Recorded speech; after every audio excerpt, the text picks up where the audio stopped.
Hemos estado reflexionando y estamos en una serie de sermones, están enfocados en el profeta Oseas, ¿ya? Los que participamos en grupos en casa, nos ha pasado que siempre llevamos tarea para la casa. Como analizamos el domingo el sermón y ahí le damos al pastor que predica, lo criticamos. Ha pasado que en la lectura los hermanos dicen, oye, no entendemos mucho esto, que enredado es esto y que enredado es esto otro, pero después de 10, 15 minutos aparece un poco de luz en el diálogo y empezamos a descubrir cosas interesantes. Quiero decirles que eso nos pasa en los tiempos de estudio pastoral. Pareciera que los primeros 45 minutos no siempre tenemos claridad de todo. A la hora como que ya empieza a aparecer el camino, encontrar un camino de poder descubrir en el texto y en la profecía de Oseas verdades que nos ayudan a cada uno de nosotros para poder entender su palabra. Palabra que permanece desde los tiempos del profeta, pero que son tan actuales, ¿ya? Actuales o que se hacen actuales hoy día para nosotros. Porque la palabra de Dios no cambia, el mensaje no cambia, sigue siendo desafiante, permanentemente desafiante. Hoy día vamos a leer el capítulo 6, ¿ya? De Oseas capítulo 6, versículo 1 al 6.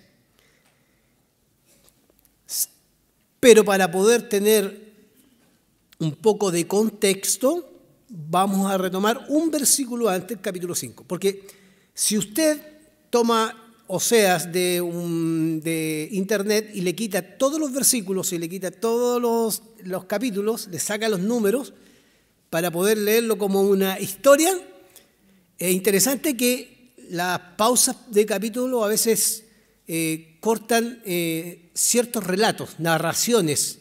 Este es un discurso, algunos han dicho que es el tercero, otros el quinto, pero acá hay una narración que no termina. Entonces por eso quiero tomar el versículo 15 del capítulo 5 para poder ver cómo en el capítulo 6 aparecen elementos importantes para nuestra reflexión. Espero haberme dado a entender. Bueno, el capítulo 5, versículo 15, dice de la siguiente manera: volveré luego a mi morada, dice el Señor, ¿cierto? Hasta que reconozcan su culpa. ¿Ya? Esta idea de que Dios pareciera alejarse tiene que ver con esta idea de que Dios se aleja de una realidad de la cual no está conforme. El pueblo está en una condición donde Dios no está conforme con esa actitud. ¿Ya? Entonces volveré luego a mi morada hasta que reconozcan su culpa. Ahí está el tema principal, hasta que reconozcan su culpa. El pueblo de Israel, ya vamos a recordar algunas cositas. Buscarán ganarse mi favor. Angustiados me buscarán con ansias. Angustiados me buscarán con ansias. ¿Ya? Ese es el texto del capítulo 5, versículo 15. Entonces, ahí está la advertencia y después viene, pareciera ser, que una reacción de aquellos que están escuchando. Versículo 1. Vengan, volvamos al Señor. Él nos ha despedazado, pero nos sanará. Nos ha herido, pero nos vendará. Después de 2 días nos dará vida. Al tercer día nos levantará. Y así viviremos en su presencia. Versículo 3. Conozcamos al Señor. Vayamos tras su conocimiento. Tan cierto como que sale el sol, Él, el Señor, habrá de manifestarse. Vendrá a nosotros como la lluvia de invierno y como la lluvia de primavera que riega la tierra. Versículo 3, ¿cierto? Ahí estamos leyendo. Vamos al versículo 4. ¿Qué nos dice el versículo 4? ¿Qué voy a hacer contigo, Efraín? ¿Qué voy a hacer contigo, Judá?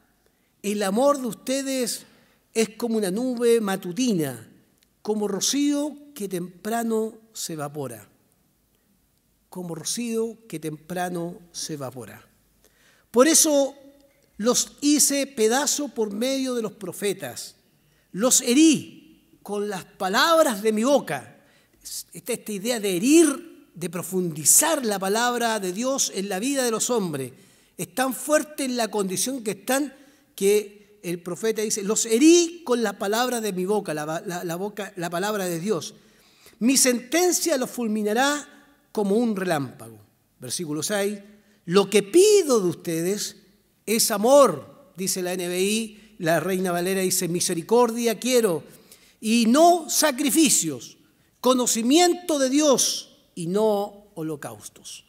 Ese es el texto, digamos, la sección que vamos a analizar hoy para nuestra reflexión.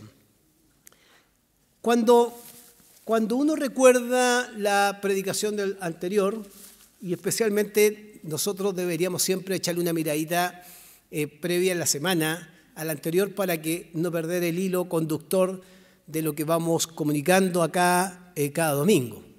Pero si ustedes se recuerdan que en el capítulo 5 el mensaje está dirigido a los que son sacerdotes, a los que son el reino de Israel en general, a los que son de la casa real. Por lo tanto, en esa palabra profética está involucrado todo el pueblo, y que componen también ese pueblo son también aquellos que asumen un rol de sacerdote, que son los que deberían decirle al pueblo no se vayan por este camino porque este camino no es el que agrada a Dios. Sin embargo, en el capítulo 5 ustedes se recordarán que dice el capítulo 5 que los sacerdotes se alimentaban de la perversidad del pueblo. Mire qué interesante.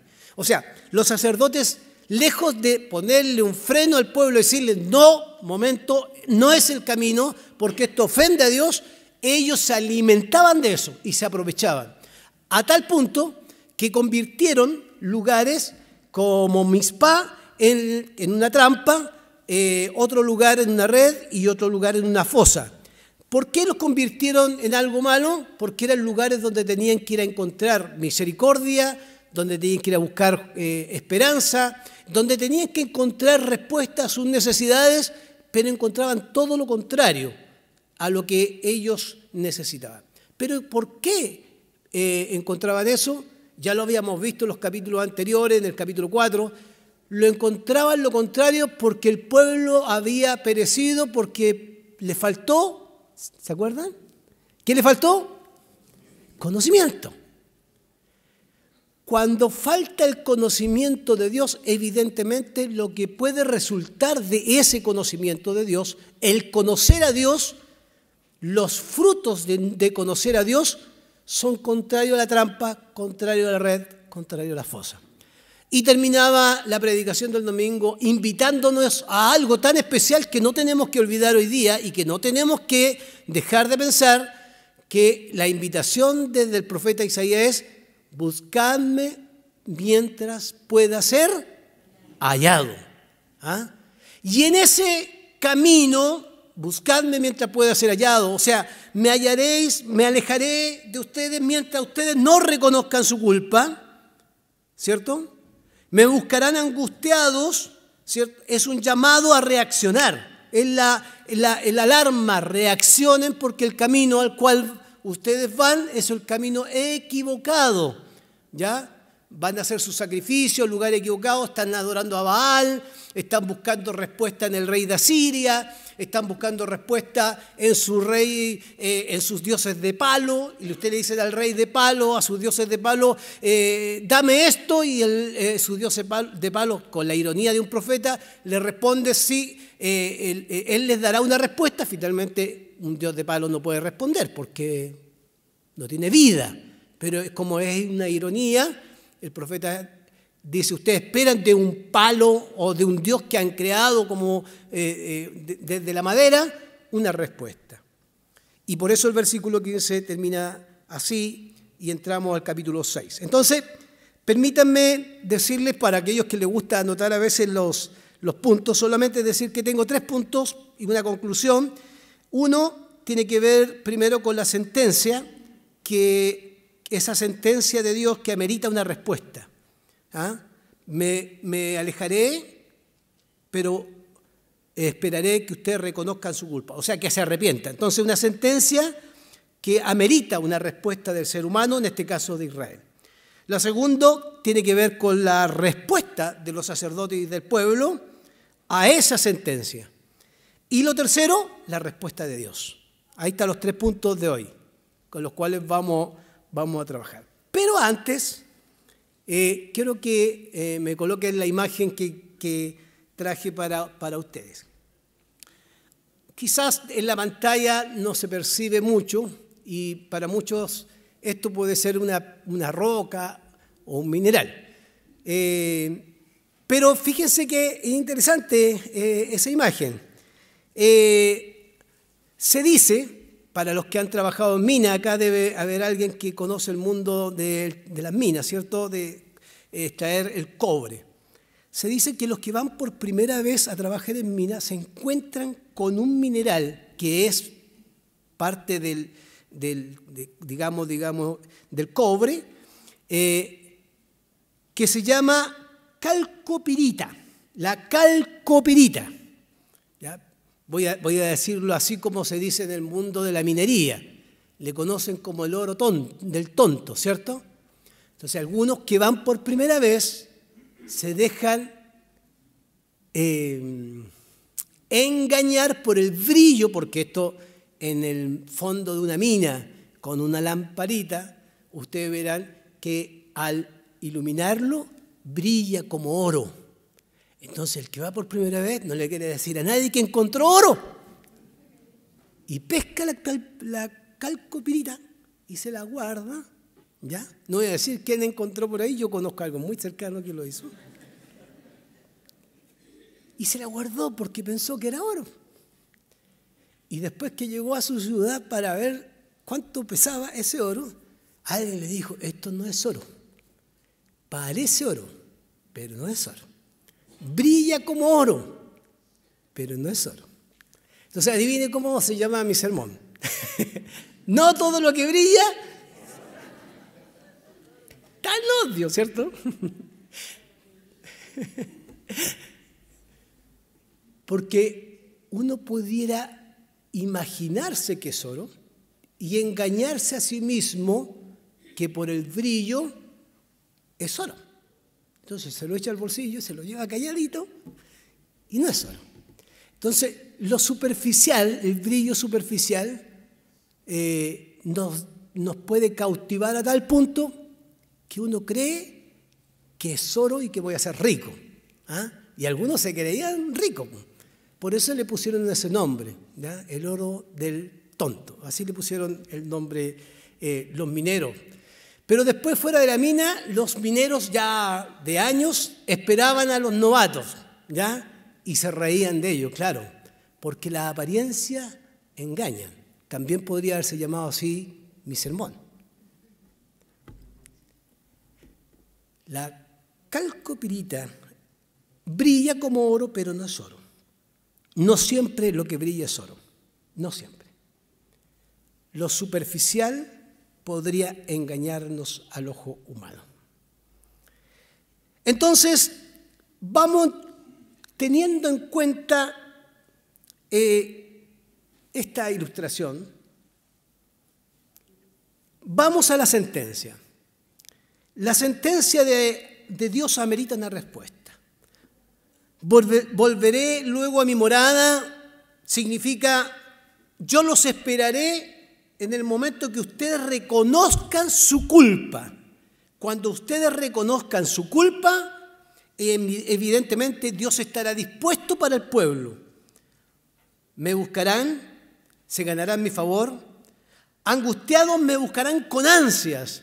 ¿Por qué? Porque Dios está esperando una respuesta. Este pueblo anteriormente ha hecho cosas terribles, ha cambiado todo lo de esperanza, todo lo que es de misericordia, todos los espacios, Mizpá, Tabor y otros lugares, como centros de refugio de esperanza, los ha transformado en trampa y ha engañado a la gente y se han ido a adorar a sus ídolos, a los dioses de la fertilidad, creyendo que esos ídolos les van a solucionar el problema que tienen. No solamente eso, en el capítulo 5 dice, además irán a pedir ayuda al rey. ¿Por qué fueron a pedir ayuda al rey de Asiria? Cuando pueden pedir ayuda al rey, que es el rey de reyes y el señor de señores, pero no lo hicieron. Entonces, la sentencia obliga a la respuesta. Y acá nos vamos a encontrar con lo segundo, la respuesta de los sacerdotes. Y ojo, porque si el libro de Oseas, que estamos leyendo, no tuviera más capítulos y terminara aquí, todos nos paramos y le damos un aplauso al pueblo porque el pueblo responde adecuadamente. ¿Cómo responde el pueblo? ¿Cómo responde? ¿Cuál es la respuesta de este grupo tan selecto que se menciona en el 5? Casa de Israel, sacerdotes, casa real, que representan al pueblo en general. Responden de una manera pareciera adecuada. Vengan, dice en versículo 1, vengan del capítulo 6, vengan y volvamos al Señor. Él nos ha despedazado, pero nos sanará. Miren los pero nos sanará. Nos ha herido, porque la palabra es profunda. Uno por el Nuevo Testamento sabemos que la palabra es como una espada de doble filo, ¿cierto? Que penetra hasta lo más profundo del corazón. Pero acá en el Antiguo Testamento está diciendo, Él nos ha despedazado, pero nos sanará. Nos ha herido, pero nos vendará. Después de 2 días nos dará vida. Al tercer día nos levantará. Y así viviremos en su presencia. Y así viviremos en su presencia. Y acá viene el versículo 3, que pareciera ser la arenga para todo el pueblo. Conozcamos al Señor, vayamos tras su conocimiento. Tan cierto como que sale el sol, Él habrá de manifestarse. Vendrá a nosotros como la lluvia del invierno y como la lluvia de primavera que riega la tierra. Esa es la respuesta del pueblo. Si el libro se termina ahí, ¿cómo respondió el pueblo? ¿Adecuadamente? Sí, pareciera ser que el pueblo responde adecuadamente. Pero, si uno no tuviera el versículo 4 del texto, no se daría cuenta que lo que están diciendo pareciera que lo están diciendo en clave pagana, en clave totalmente pagana. ¿Por qué? Porque el versículo 4, que tiene que ver con la respuesta de Dios, va a decir, ¿qué voy a hacer contigo, Efraín? Como una decepción de Dios. Me recuerdo de los ayes o de los ay del Nuevo Testamento de Jesús. Ay de ustedes, fariseos.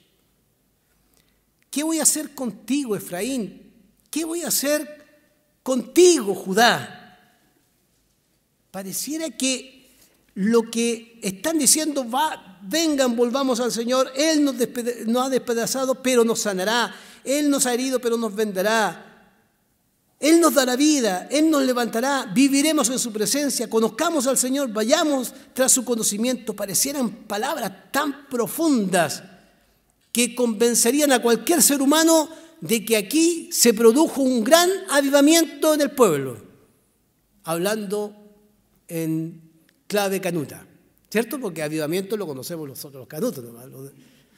Hablando en clave canuta, pareciera ser que acá está el gran avivamiento del pueblo.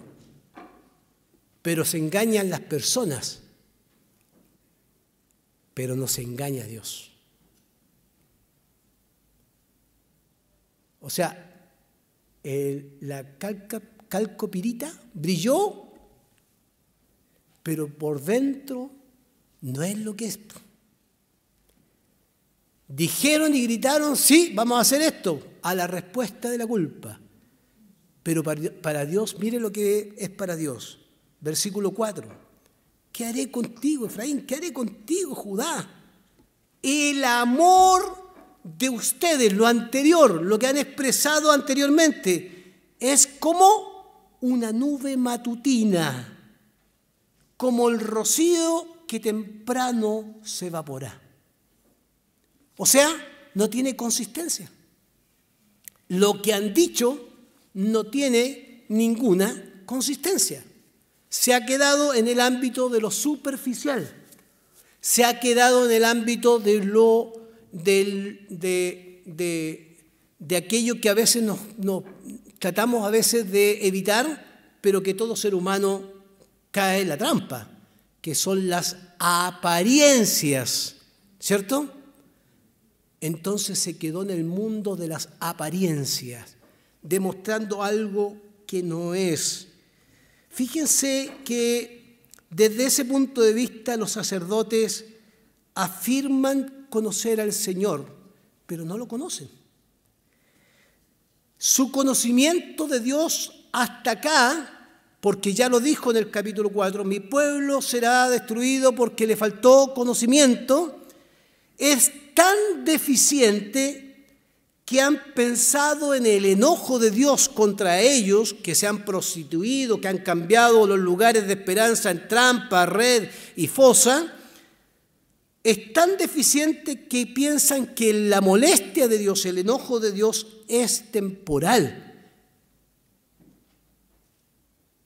Y es temporal porque lo consideran, si nosotros le decimos algunas palabritas buenas, a lo mejor Dios se va a convencer de que hemos cambiado de actitud. Y las palabritas que no surgen de lo más profundo del corazón y del impacto de la palabra de Dios no convencen a Dios. Simplemente son palabras vacías. Por otro lado, en los primeros 3 versículos, fíjense que ellos comparan a Dios y siguen comparando a Dios con la naturaleza, como el alba, como la lluvia. Por eso hablan en clave pagana. La lluvia tardía, el concepto de Dios que tienen estos sacerdotes, lo tienen en el sentido del ciclo de la naturaleza. El alba y la lluvia, fíjense que estos ciclos, el alba y la lluvia pertenecen a los ciclos típicos de los cultos a Baal. Como los cultos a Baal, ellos piden, cuando hay sequía, lluvia, y cuando necesitan sus cosechas sean buenas, también piden, claman. Estos sacerdotes creen que el Dios al cual le están diciendo, volveremos al Señor, lo conoceremos, es un Dios como Baal, tan simple como Baal, que en el invierno muere porque no produce fruto, pero que al iniciar la primavera, este Dios vuelve a resucitar. ¿Para qué? Para que le prepare la tierra para sus cosechas. Entonces están hablando en clave pagana, aunque a veces no lo alcancemos a percibir, pero están hablando en clave pagana. Su protección y su bendición respecto a su entorno social va a depender de lo que ellos conocen de Baal y no de lo que conocen de Dios. En otras palabras, hermanos queridos, la reacción de los 3 primeros versículos del capítulo 6 es una reacción falsa, es una reacción no honesta,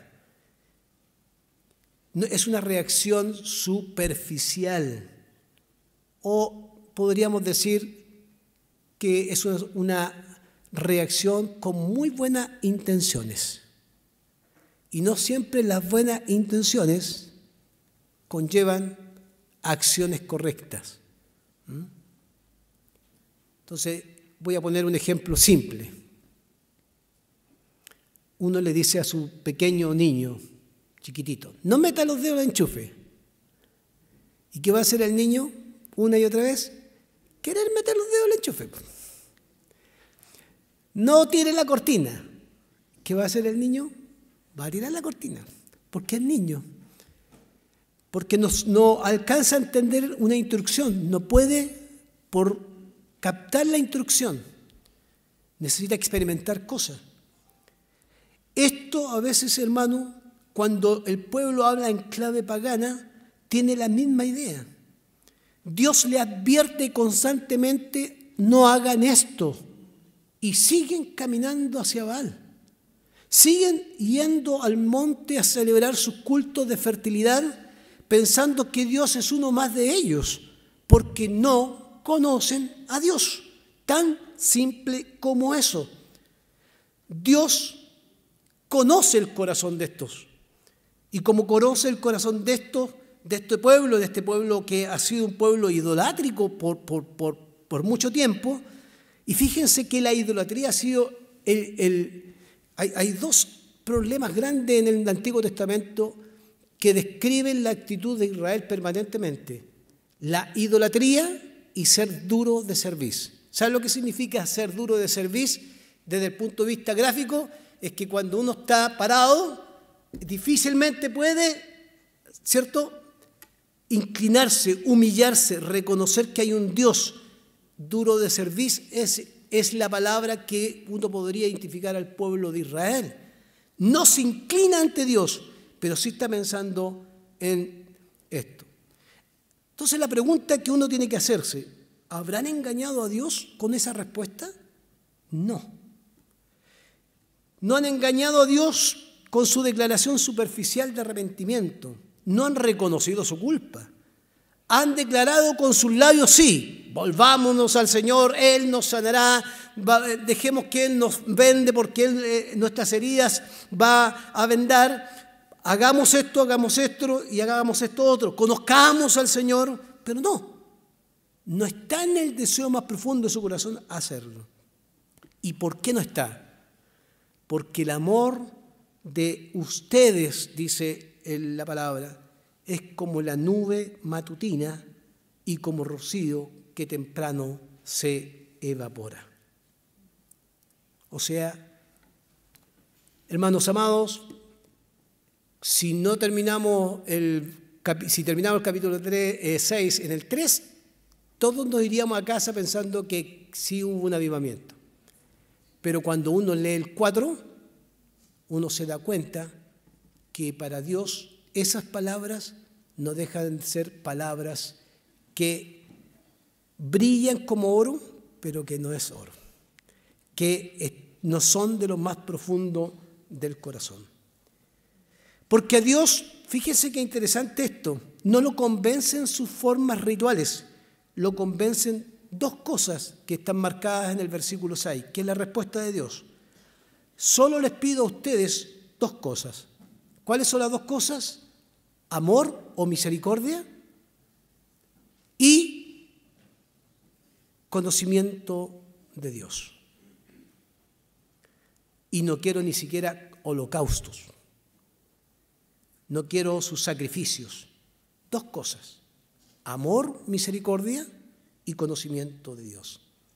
Entonces, fíjese que lo que dice un comentario del profeta Oseas del mundo hispano, que dice: lo que era un himno de esperanza y un himno llamado a la confesión se convierte en un himno doloroso para Dios, que nos surge del corazón. El lamento muestra la perplejidad de Dios ante el pueblo. Y acá se contraponen los dos caminos: el camino que quiere Dios para el ser humano y el camino que quiere el ser humano para sí mismo. El pueblo desea expiar su pecado, como lo quiere manifestar ahí, pero no en el camino de Dios, sino quiere expiar su forma o su culpa a su manera, en clave pagana, porque siguen pensando en clave pagana.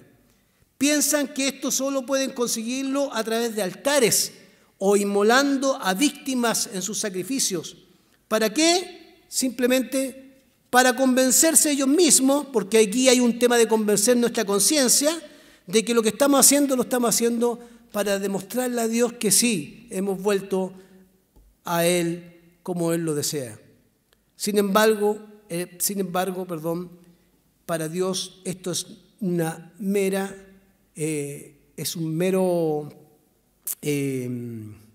diría yo, una mera actuación que surge de los labios, pero que no surge de lo más profundo del ser.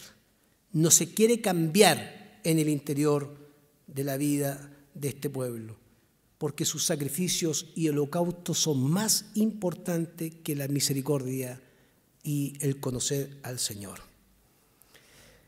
Al final, los altares solo sirven, miren, interesante esto, solo sirven para el pueblo, para pecar y para engañar, porque no solo pecaban, sino que engañaban al pueblo. Estos sacerdotes se alimentan de la perversidad del pueblo. Ninguno le colocaba y corregía al otro, hacían lo que querían. Entonces, solo servían para pecar. Permítanme terminar con dos conclusiones cortitas que tienen que ver con este texto que hemos leído, que me parece a mí que están claramente identificados como la advertencia que amerita una respuesta, la respuesta del pueblo que pareciera tan contundente que finalmente es superficial, la respuesta de Dios que dice que su amor del pueblo, esas palabras son como la nube, como el rocío, que se evapora y que no sirven para mucho porque se queda en intenciones solamente. Lo primero que quiero plantear como conclusión es el tema de la manipulación. Manipular a Dios. Todo ser humano, todos nosotros, creyentes y no creyentes, tenemos una tendencia a querer manipular a Dios. Cuando uno analiza el fruto de la idolatría, el fruto de la idolatría, ¿sabe cuál es? La manipulación. Hay un teólogo que se llama von Rad, que es un teólogo alemán que escribió la historia de la tradición, un enfoque del Antiguo Testamento, hace muchos años atrás por lo demás. Habla sobre el tema de la manipulación. Y ponga atención en lo que dice porque me parece muy interesante. Él afirma lo siguiente: precisamente el hombre piadoso es el que corre más peligro de configurar a Dios a su imagen o según otra imagen. O sea, de configurar a Dios a su imagen, a su propia imagen o a otra imagen. Y añade, también los cristianos corremos el peligro incesante de creer en mitos y adorar imágenes. Por lo tanto, dice, no existe ni una sola verdad de fe. Mire, escúchelo bien, ninguna sola verdad de fe que no podamos manipular idolátricamente. Ninguna sola verdad de fe que podamos usarla para manipular idolátricamente. Cuando uno construye una imagen, corre siempre el peligro de manipular a la divinidad. Ponga atención en esta parte. Si esta divinidad le concede lo que le pide al que manipula, se le premia. ¿Cómo se le premia? La persona, dándole ofrenda, incienso y perfumes, ungiéndolos con aceite y presentándolos como ofrenda, o sea, holocaustos. Pero si se niega la divinidad y no responde a mis caprichos, cuando le pedimos algo, quien lo castiga es el ser humano. ¿Y cómo castiga la divinidad? Lo priva de toda adoración. Le quita las ofrendas, le quita el incienso, le quita el perfume, le quita el aceite, le quita el holocausto. ¿Por qué? Porque no actuó como yo quería.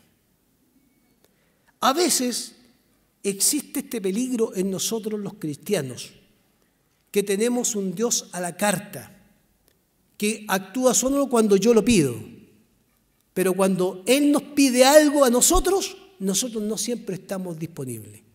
Cuando el Señor nos llama al arrepentimiento a nosotros permanentemente, es un llamado para que nos volvamos a Él. Cuando el domingo pasado se nos llamaba a nosotros a que volviéramos al Señor mientras Él pueda ser hallado, es una alerta para que no nos conformemos con lo que hasta aquí hemos caminado. Es una alerta para que profundicemos nuestra relación con Dios íntima y no nos quedemos en las cosas superficiales y no nos quedemos pensando que con simples palabras o cánticos que pudieran manipular a Dios es suficiente. Cuando se niega la posibilidad de que este Dios actúe a nuestra manera, nosotros comenzamos a negarle también nuestra comunión o nuestra relación. Por eso la manipulación es peligrosa. Es peligrosa desde la música, es peligrosa desde el púlpito, es peligrosa entre nosotros, cuando le decimos a un hermano o hermana, mira, tú estás enfermo porque estás pecando, eso manipulando, como acusándolo de que está en pecado. Cuando hacemos cualquier otra cosa para poder demostrar que a mí me ha bendecido el Señor y a los demás no, porque yo soy una persona que cumplo con lo que Dios me pide,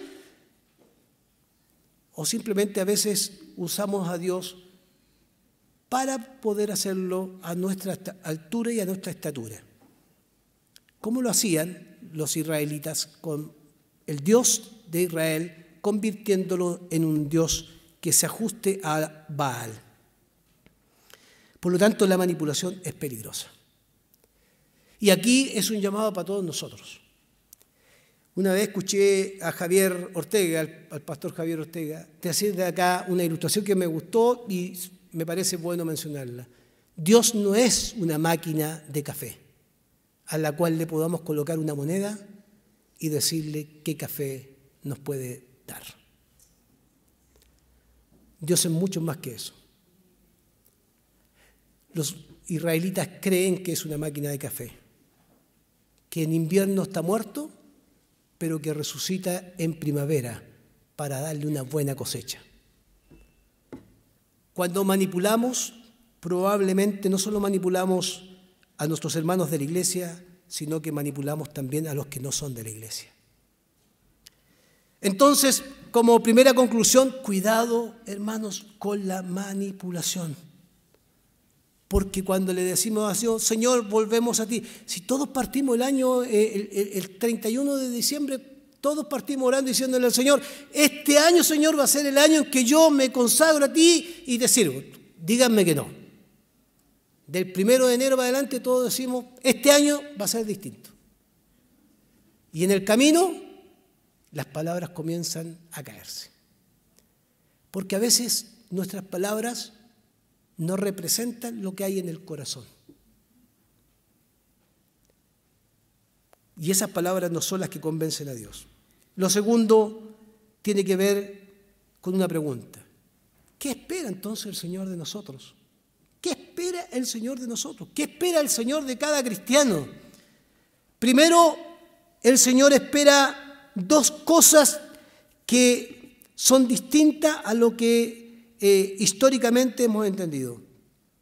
Una, lealtad, que se traduce en algunas Biblias también. Lealtad, amor, misericordia, como parte de un pacto de la alianza o del nuevo pacto.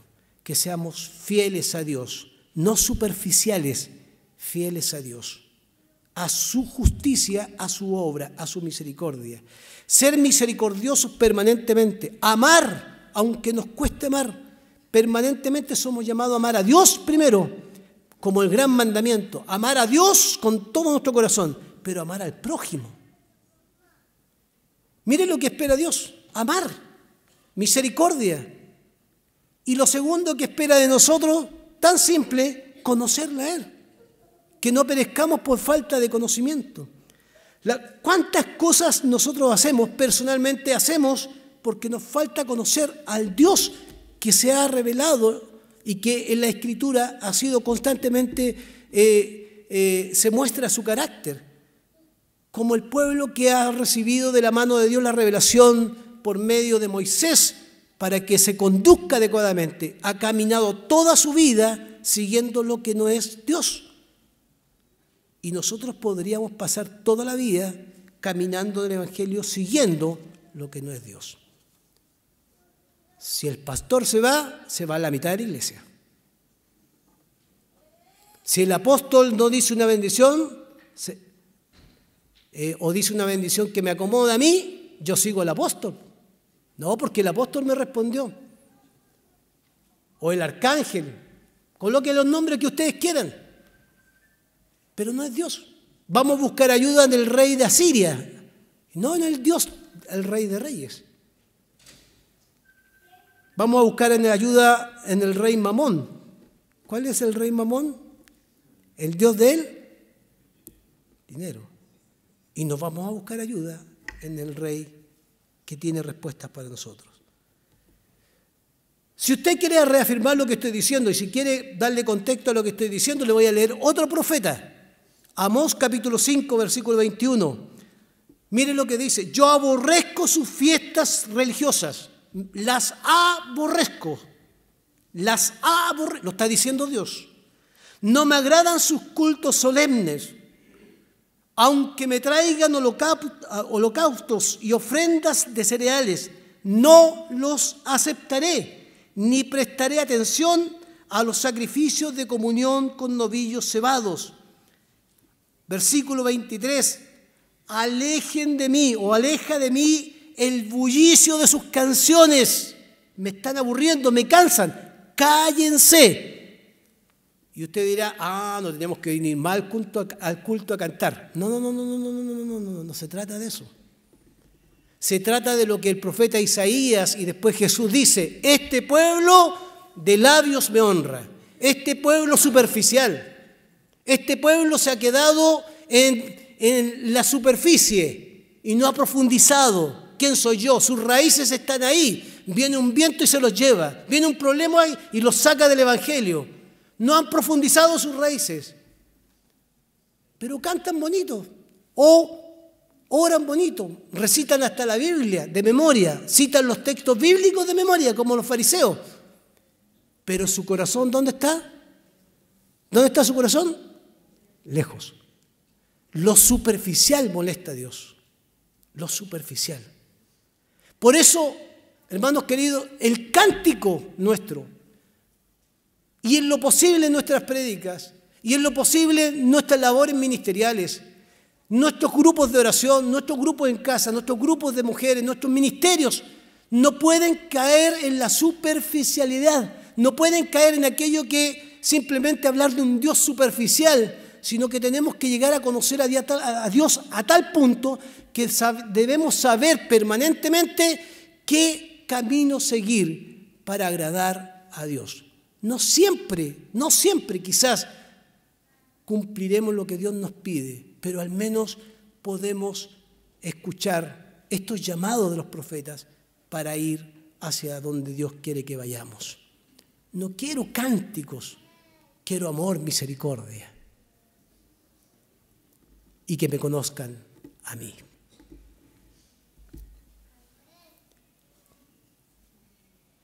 Hermanos, al final de cuentas, palabras tan duras como esta no siempre tienen el aplauso de una membresía o no tendrán el aplauso y el reconocimiento de personas. Al final de cuentas, podemos ser hombres, mujeres, padres, madres, parte de una familia sin tener a Dios en nuestras vidas. Mientras más amamos lo superficial, más alejamos nuestras acciones de lo que Dios quiere que hagamos. Amar al prójimo y conocerle a Él son los grandes desafíos que tenemos como cristianos, porque significa que cuando ese conocimiento de Dios penetra en nuestro corazón, todas nuestras acciones tendrán una consecuencia que refleje que quien gobierna nuestras vidas, no es un Dios de palo, no es una idolatría, sino que con quien gobierna nuestras vidas, porque las acciones son evidentes de que alguien gobierna nuestras vidas, porque afecta nuestra ética y nuestra moral, entonces sabremos que el que gobierna nuestras vidas es el Señor de señores y el Rey de reyes. Entonces, hermanos amados, quedémonos con la imagen, por favor, la imagen. Cuidado con ser algo que no brille, como esto que pareciera ser oro y no lo es. Cuidado con ser cristianos que aparentamos ser cristianos y no lo somos. Porque la palabra dice que somos hijos de Dios, ¿sí? ¿Amén? ¿Somos hijos de Dios? Pero cuidado con demostrar que diciendo que somos hijos de Dios, no nos comportemos como hijos de Dios. ¿Amén? Pónganse de pie, hermanos queridos, y terminamos orando. Gracias te damos, Señor, por tu palabra desafiante.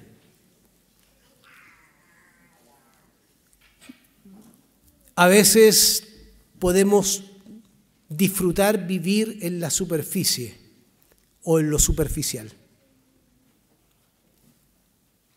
Podemos engañar a otros incluso, a otros seres humanos, a otras personas, de que somos muy, muy espirituales, pero nuestras acciones pudieran reflejar lo contrario, o lo que está dentro de nuestro corazón pudiera ser contrario a tu voluntad. Si hemos caminado en ese límite, te pedimos perdón, Señor. Perdónanos. Perdónanos, porque si es así, hemos pecado contra ti. Si de labios te hemos adorado y nuestro corazón está lejos de ti, perdónanos. Pero si en nuestro caminar nuestras raíces se han profundizado en tu palabra y tu Espíritu Santo recuerda tu palabra en todos los ámbitos de nuestra vida, en todas las áreas de nuestra vida, entonces veremos cómo nuestras acciones no solo dan testimonio de que somos tus hijos, sino que además serán acciones de amor, de misericordia, que reflejarán que hemos encontrado o nos hemos encontrado con un Dios que gobierna nuestras vidas.